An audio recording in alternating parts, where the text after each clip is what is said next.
Pessoal, tudo bem? Hoje eu vou trazer para vocês um vídeo com as 7 regras do sucesso de Carlos Wizard. E quem é Carlos Wizard, né? É o criador do grupo Wizard, Escola de Idiomas, né?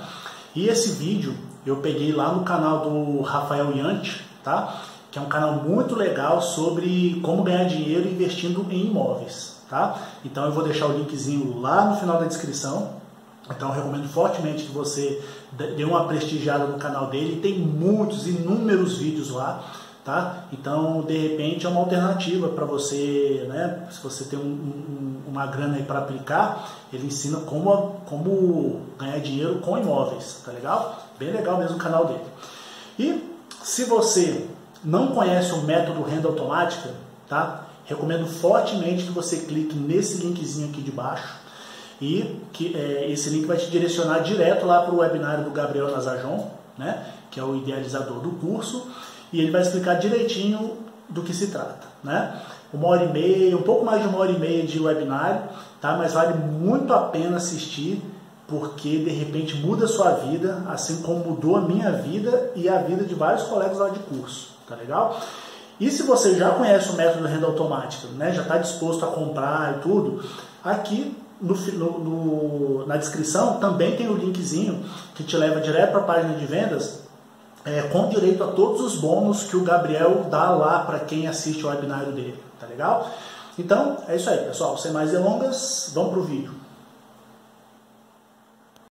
Ele é empresário, executivo e escritor brasileiro. Ele fundou em 1987 a Wizard, rede que alcançou a liderança absoluta no setor de ensino de idiomas. Ele adquiriu outras 8 redes de ensino, como Yazig, Microlins e Skill, formando o grupo Multi-Educação. Ele vendeu o grupo em 2013 para a britânica Pearson por 2 bilhões de dólares, no maior negócio da história do setor da educação já realizados no país. Ele é Carlos Wizard e essas são as suas 7 regras do sucesso. Olá, aqui é o Rafael Yanti e no vídeo de hoje você vai descobrir quais são as 7 regras do sucesso de Carlos Wizard. Então vem comigo para a gente ver junto quais que são essas 7 regras, que eu tenho certeza que você vai gostar muito de conhecer essa história. Vem comigo! Que eu descobri que toda pessoa que venceu na vida, primeiro ele passou pelo abismo do fracasso. Olha só que curioso. Parece que para a pessoa poder chegar no céu, ela precisa primeiro passar pelo inferno.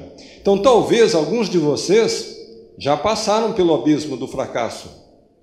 Talvez alguns estão saindo desse abismo. E talvez alguns de vocês estão lá no fundo do abismo. Então não importa onde você esteja no momento, o mais importante é onde você está indo. Porque muito mais importante que o seu passado é o seu presente e o seu futuro. E alguém vai perguntar, mas Carlos, você também passou pelo abismo do fracasso? Com certeza. Se vocês prometerem que não vão colocar no Facebook, eu vou contar um segredinho aos amigos. Quando eu era um estudante colegial, eu era um péssimo aluno. As minhas notas eram mais vermelhas do que azuis. Teve um tempo que eu desisti de ir para a aula. Não fui mais. Quando chegou a época do casamento, eu ganhava 1 salário mínimo por mês. A minha noiva ganhava 2 salários. Então eu fiz a seguinte matemática. Com 3 salários já dá para casar. Acontece que algumas semanas antes do meu casamento, o meu futuro sogro veio até a casa dos meus pais conversar sobre os preparativos do casório.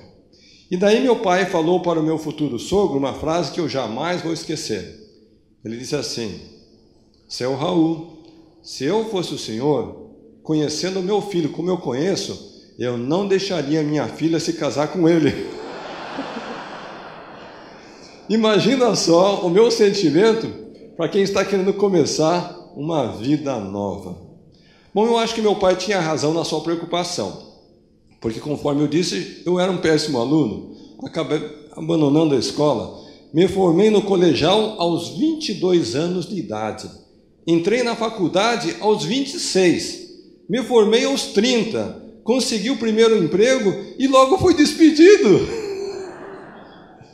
Então, qualquer pessoa que analisasse o meu currículo naquela fase da vida, podia dizer com certeza, está aí um rapaz que nasceu para fracassar. Então, queridos amigos e queridas amigas, não importa o momento de vida que você esteja passando nesse instante. Muito mais importante que o seu momento presente e o passado é para onde você está indo. É o seu futuro, é daqui para frente.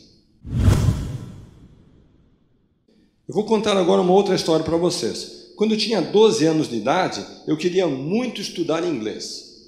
Morava em Curitiba, meus pais já com 7 filhos, não tinha condição de me mandar para as escolas de inglês. E naquele momento eles conheceram os missionários da Igreja de Jesus Cristo, dos Santos dos Últimos Dias, mais conhecida como os Mormons. E com aqueles jovens norte-americanos, eu comecei a aprender as primeiras palavrinhas no inglês. Acontece que aqueles rapazes colocaram um sonho na minha mente. Eles diziam assim: Carlos, você é bem jovem, mas um dia você vai poder ir para os Estados Unidos estudar numa universidade americana. Gente, meu pai era motorista de caminhão.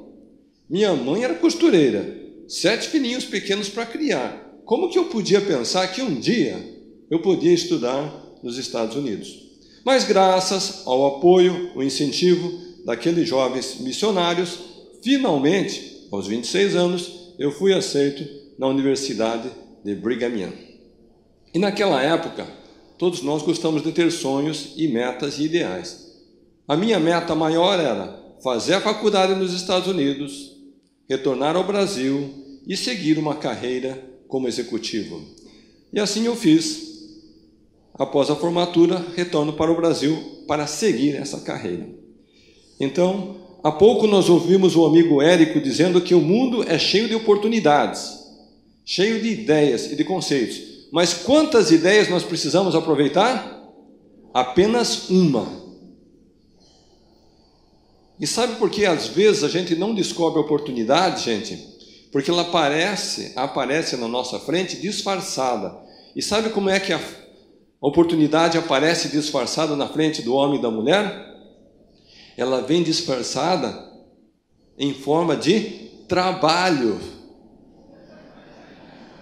Tem muita gente que diz assim: eu queria tanto uma oportunidade, mas só acho trabalho. É porque a oportunidade estava disfarçada. E foi isso que aconteceu comigo. Eu trabalhava de segunda a sexta, das 8 às 18, tentando vencer na vida. Eu buscava uma oportunidade. Até que um belo dia, um colega do trabalho fez a seguinte pergunta: Carlos, será que você poderia nos dar algumas aulinhas de inglês à noite? Fala sério, gente. A pessoa trabalha de segunda a sexta, das 8 às 18. A última coisa que ele pensa fazer quando chega em casa à noite é trabalhar, dar aulinha de inglês. O que a pessoa gosta de fazer em casa à noite? Ou ele vai tomar um banho gostoso, vai sair com a mulher, vai jogar futebol. As mulheres gostam de ir para o shopping, não gostam? Mas, naquele instante, eu acredito que o meu espírito empreendedor falou mais alto. E eu pensei assim: aulinhas de inglês à noite significam mais dinheiro no bolso. E mais dinheiro no bolso não faz mal para ninguém. E dessa maneira, eu comecei dando aulas em casa, à noite, para 1 aluno, 2 alunos, 3 alunos, 1 turma, 2 turmas, 3 turmas, até que eu não tinha espaço livre mais na agenda para ter mais um aluno. O que eu fiz então? Fui falar com a minha querida esposinha Vânia. E olha só como o marido fala com a mulher quando ele quer alguma coisa da esposa. Meu bem, meu amor, lá no trabalho tem alguns colegas que querem aulas de inglês, mas eu já não tenho mais tempo. Será que você poderia dar algumas aulinhas de inglês à noite? Fala sério, coitada da mulher, né? Passou o dia inteiro trabalhando, lavando, cuidando das crianças, roupa, comida. A última coisa que a mulher pensa em fazer à noite é Trabalhar. O que a mulher gosta de fazer à noite? Passear, ir no shopping, gastar o dinheiro do marido. Mas eu acho que a minha mulher pensou como empreendedora. Aulinhas de inglês à noite, mais dinheiro na bolsa e, por que não? E ela seguiu o mesmo modelo. 1 aluno, 2 alunos, 3 alunos. Até que chegou o momento da grande dúvida. E agora, o que fazer? Será que devemos abrir uma escola de inglês? Então, em algum momento no seu projeto, você vai fazer essa mesma pergunta. Será que é o momento de empreender? Agora, o que vocês não sabem é que aquele ano era 1987. O presidente desse país era José Sarney. O plano econômico da época era o plano cruzado. E a inflação naquela época corria na casa de 50%, 60%, 70% ao mês. E o pessoal estava desempregado, e as empresas estavam falindo, e a economia estava de mal a pior. Alguma coisa semelhante a 2015?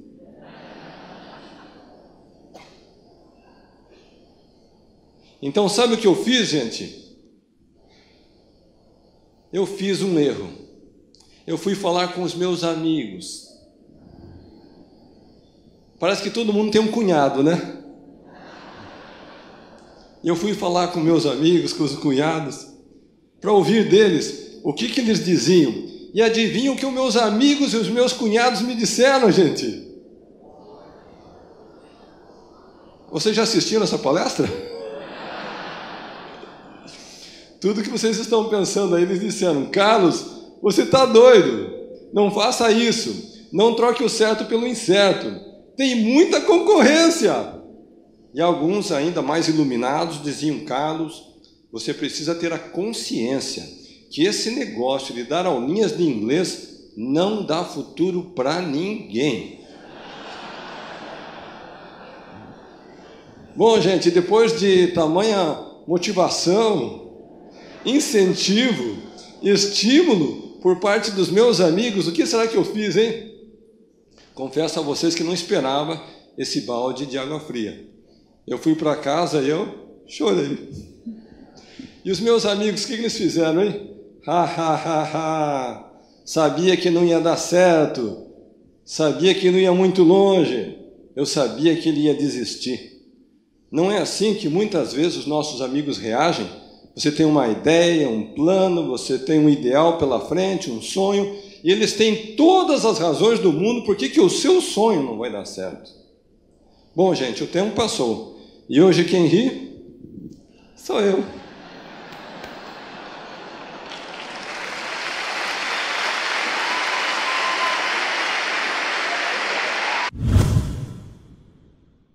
Eu acredito que cada pessoa tem um dom, um talento, uma habilidade. E nós, no Brasil, somos um dos povos mais empreendedores do planeta. Uma pesquisa internacional identificou que 1/3 do brasileiro tem um espírito empreendedor. Acontece que alguns desses desenvolvem esse dom, essa competência, e outros ficam com a habilidade dormente dentro de si. Então, quando as pessoas me perguntam, todos podem vencer, crescer, prosperar, eu digo o seguinte, Murilo: todas as pessoas podem, sim, baseado em 3 condições. Primeiro, é necessário ter o desejo de prosperar. Segundo, transformar o desejo em um projeto comercial em grande escala. E terceiro, a pessoa precisa seguir as regras, princípios e conceitos que transformam a vida financeira dela, da sua condição atual para uma condição vencedora. Eu penso que na maioria das pessoas nós somos sonhadores. Acontece que poucos estão dispostos a pagar o preço do sucesso. E quando você tem um sonho, mas não paga o preço do sucesso, ele não acontece. E qual que é o preço do sucesso? Eu costumo dizer que é semelhante à experiência de você atravessar um túnel escuro. Você não sabe as respostas, você não tem o caminho, você não tem os meios de chegar ao seu objetivo, mas você tem uma luz de 1 metro, 2 ou 3. Porém, eu descobri na prática que à medida em que você caminha 1 metro, 2 ou 3, você vai tendo mais um facho de luz, de forma que as tuas respostas que você busca, os caminhos que você está procurando, eles são colocados à sua frente. E finalmente você vê a luz no final do túnel.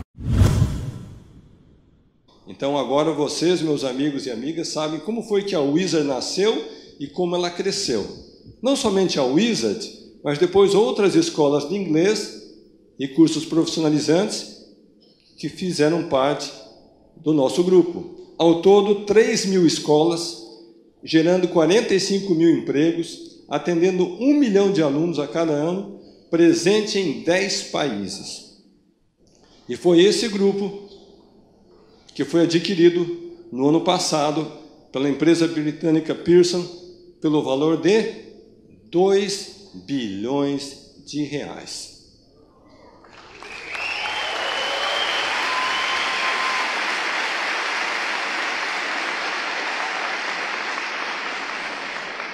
Foi a maior transação no setor de educação desse país realizada até hoje. E alguém vai dizer, bom, Carlos Martins veio aqui para fazer propaganda da Wizard. Com certeza não, eu já vendi a empresa. Então, por que eu conto essa história para vocês, queridos amigos e amigas? É porque dentro de cada um de vocês tem um dom, um talento, uma habilidade. E a hora que você conseguir transformar esse dom, esse talento, essa habilidade numa fonte de renda capaz de atingir o mercado em grande escala, toda a sua vida vai ser transformada.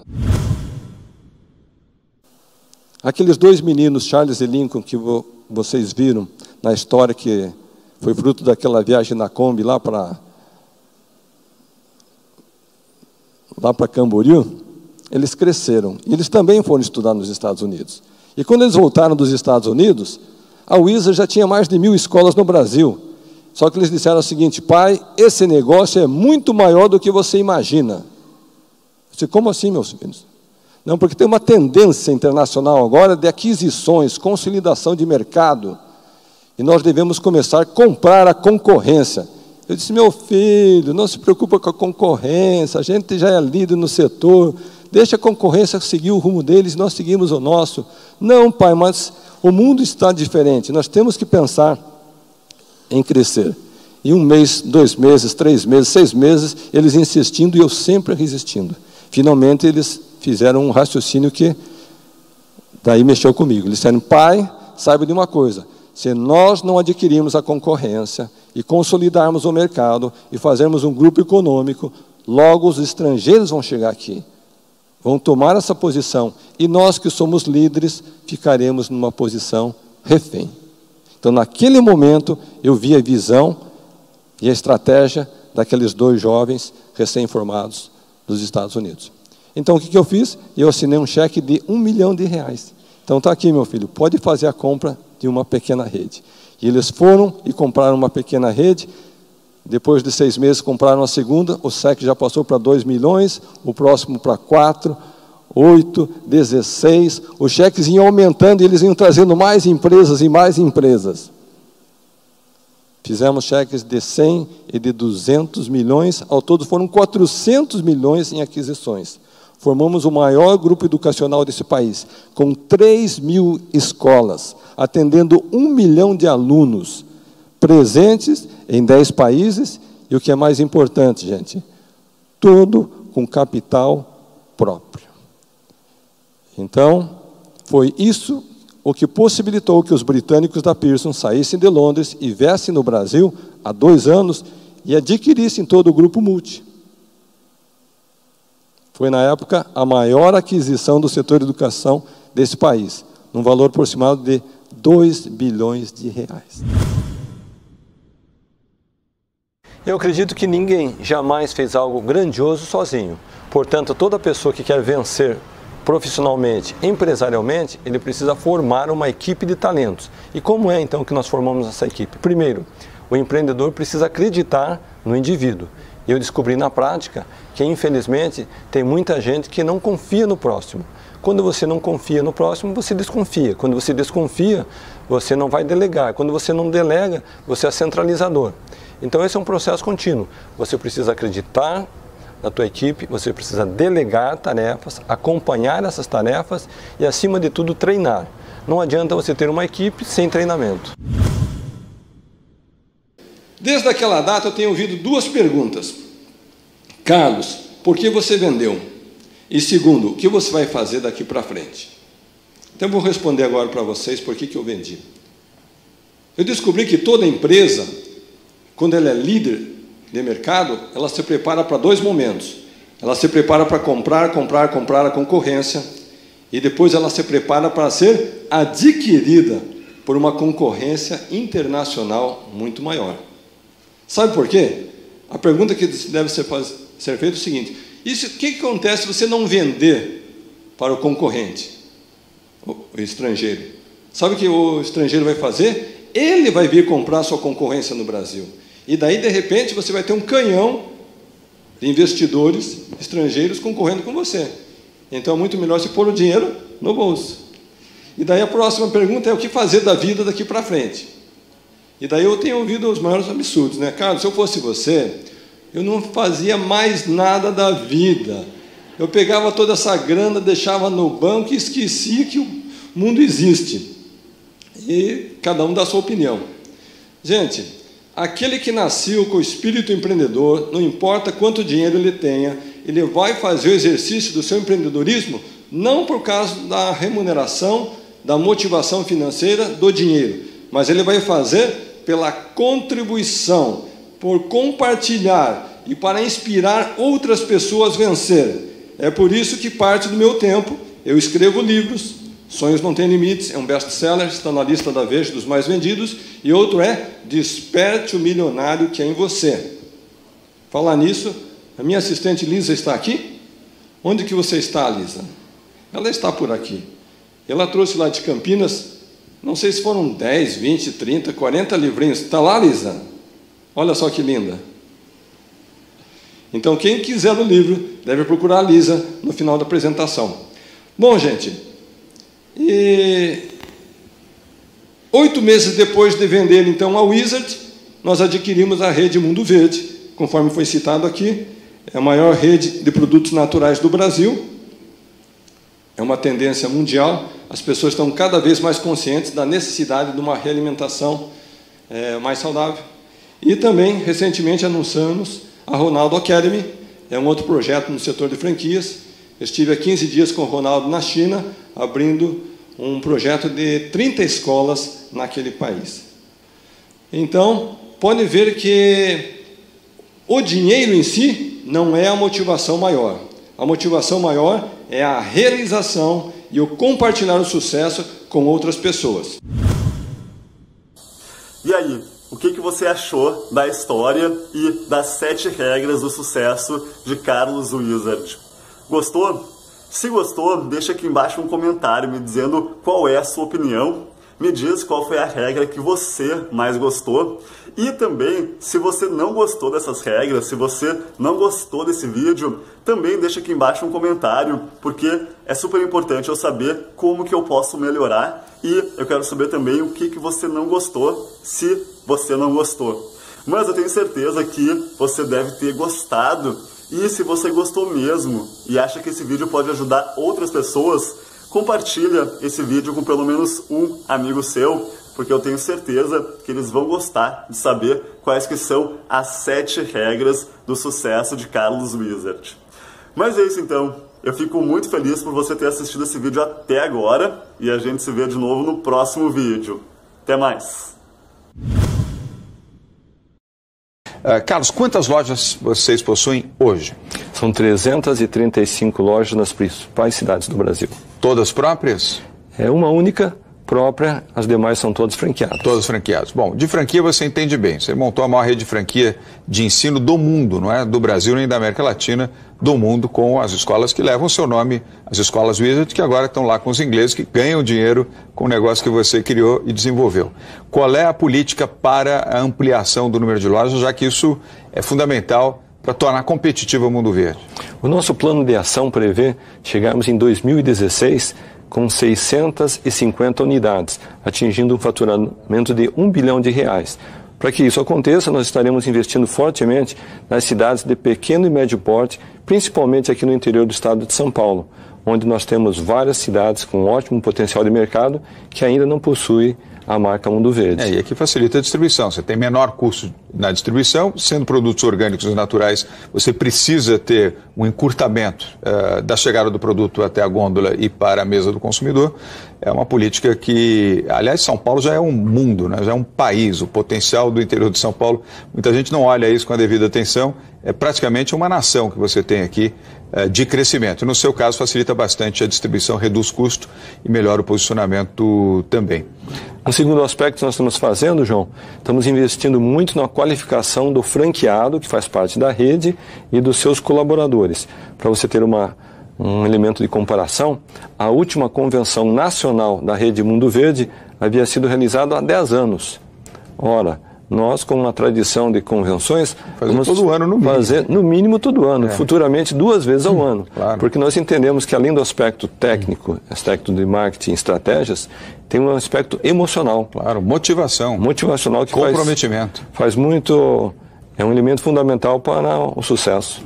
Em qualquer atividade. Agora, em prestação de serviço, que é comércio, é prestação de serviço.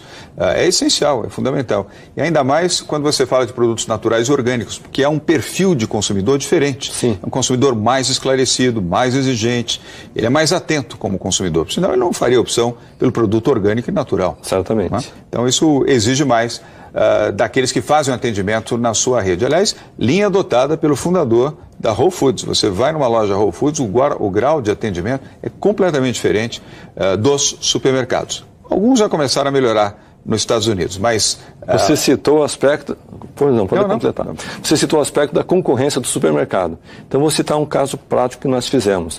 Com uma câmera oculta, nós fomos até um supermercado no setor de produtos naturais e nós gravamos a reação de um consumidor diante de vários produtos que estavam na prateleira. Ele olha 1, olha 2, olha 3, olha 4... Não leva nenhum. Vê o descritivo e acaba saindo daí sem compra nenhuma. Já numa rede Mundo Verde, cada loja tem uma nutricionista. A partir do momento que esse cliente mais instruído que você citou, mais exigente que você citou, entra na loja, automaticamente a nutricionista está ao lado dele ou dela para orientar no consumo. Ou seja, ele sai de lá com a cesta cheia de produtos.